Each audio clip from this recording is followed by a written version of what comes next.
गर्मी में गरीब बहू का बर्फ का ढाबा। आइए आइए, 30 रुपए की थाली खाइए। गोभी, आलू, कड़ी पकौड़े, दाल फ्राई, संग में चटनी, सलाद, चावल, रोटी। आइए आइए, 30 रुपए की थाली खाइए और आज के ऑफर में रायता बिल्कुल फ्री फ्री फ्री। अरे बाप रे बाप, बहुत गर्मी लग रही है।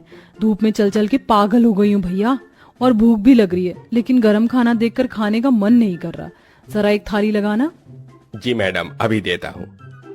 रानू उसका खाना खाती है तो अच्छा नहीं लगता, पर लस्सी पीकर कहती है, भैया आपका रायता तो बहुत अच्छा लगा, लेकिन आपकी ये गोभी आलू की सब्जी और चटनी दोनों खराब हो गई हैं, शायद गर्मी की वजह से, इसलिए मैं आपके पूरे पैसे नहीं दूंगी। ये लीजिए 20 रुपए। कोई बात नहीं मैडम, यही ठीक है। कहीं बाकी लोग ये खराब सब्जी खाकर और कहें, इससे पहले मैं इस सब्जी को हटा देता हूँ। अभी भी मेरे पास 3 सब्जी बाकी है, इनको ही बेच लूंगा। अब तो मेरी बोनी भी नहीं हुई है। हर कोई बस 5 स्टार होटल में ही खाना खाना चाहता है या रेस्टोरेंट में बैठकर। अगर ऐसे ही चलता रहा तो हम जैसे ठेले वालों का क्या होगा।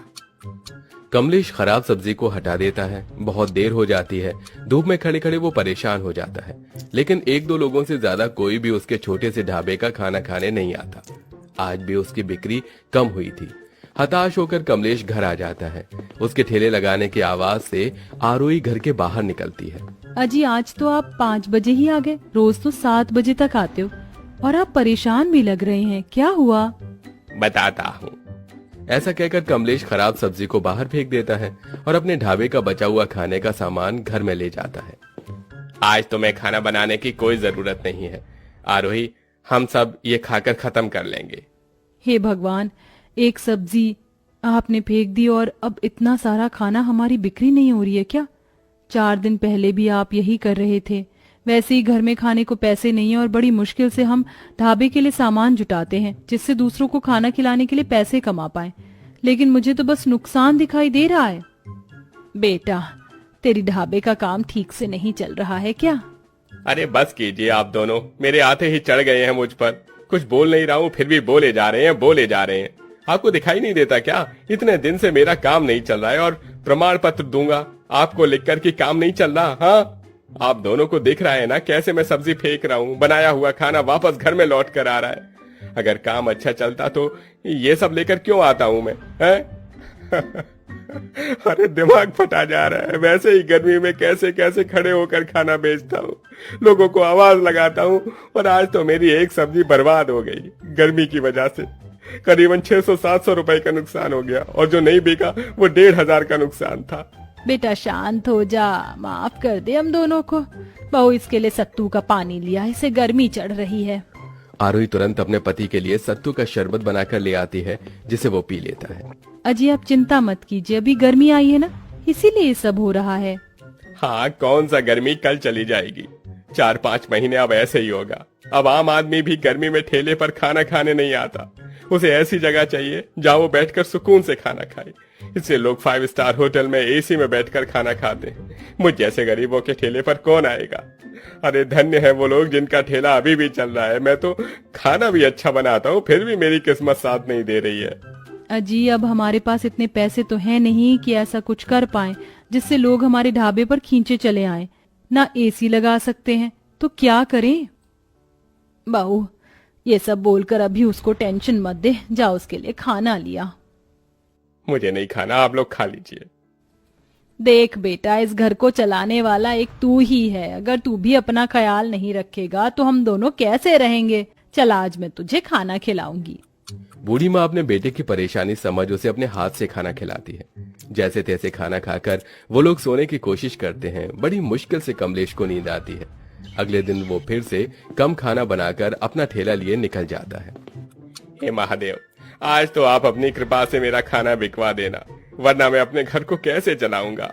आज तो मैं उतनी लागत भी नहीं लगा पाया। ऐसा करता हूँ, आज तिरपाल लगा देता हूँ जिससे लोग छांव में खाना खा पाए, कुछ तो पैसे आएंगे। कमलेश तिरपाल ठेले के ऊपर लगा देता है, जिससे कुछ गरीब लोग आकर खाना खा लेते हैं। तभी मोहित शिवानी के साथ आता है, जो कि उनका पुराना ग्राहक था। अरे भैया, जरा आपकी स्पेशल थाली देना जिसके साथ रायता आता है। क्या बात है, आज तो आपने तिरपाल लगा लिया। आज तो छांव में खा पाएंगे। हाँ, अच्छा आप लोग आराम से खाना खाओ इसलिए लगा दिया। ईयू, मुझे नहीं खाना है ऐसे रास्ते वाले ठेले पर खड़े होकर खाना। तिरपाल लगाने से कोई 5 स्टार होटल नहीं बन जाएगा मोहित। यहाँ पर एसी थोड़ी है, रेस्टोरेंट में लेकर चलो ना। 200 रुपए ही तो खर्च होंगे तुम्हारे। मुझे यहाँ पर गर्मी लग रही है, चलो ना यहाँ से। अरे पर शिवानी, यहाँ का खाना बहुत अच्छा है, मैं बहुत समय से खा रहा हूँ। क्या हुआ अगर ऐसे खाना पड़ रहा है और इतनी गर्मी भी नहीं लग रही है? ठीक है, अगर तुम मुझे रेस्टोरेंट में खाना नहीं खिला सकते तो मैं जा रही हूँ। अरे रुको रुको शिवानी, ठीक है, हम यहाँ से चलते हैं। अच्छा भैया, रहने दीजिए।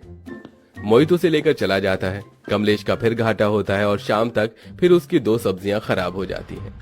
अरे नहीं नहीं, यह मुझसे नहीं हो पाएगा। कोई भी गर्मी में मेरे ठेले का खाना नहीं खा रहा। मेरा खाना बर्बाद हो रहा है। मुश्किल से 2 वक्त की रोटी के लिए ही खाना निकाल पा रहा हूँ। आज भी निराश होकर कमलेश घर चला जाता है।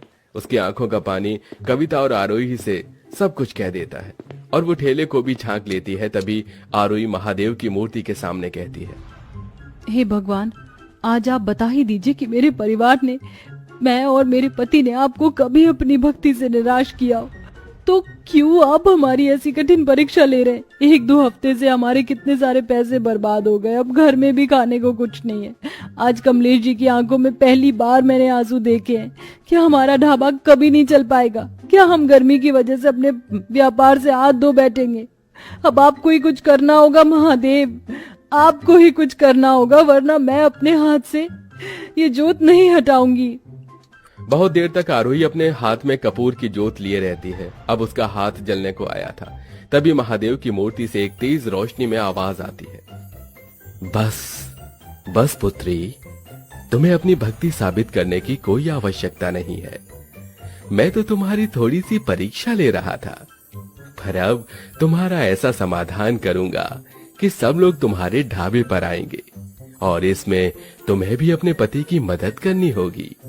तभी महादेव के त्रिनेत्र से एक चमचमाती रोशनी उनके फ्रिज पर पड़ती है। पुत्री, अब तुम्हारे फ्रिज से ऐसी बर्फ की सिल्ली निकलेगी जो कभी पिघलेगी नहीं। अब तुम उसका एक अच्छा सा ढाबा बनाओ जिस पर लोग खाना खाने आएंगे।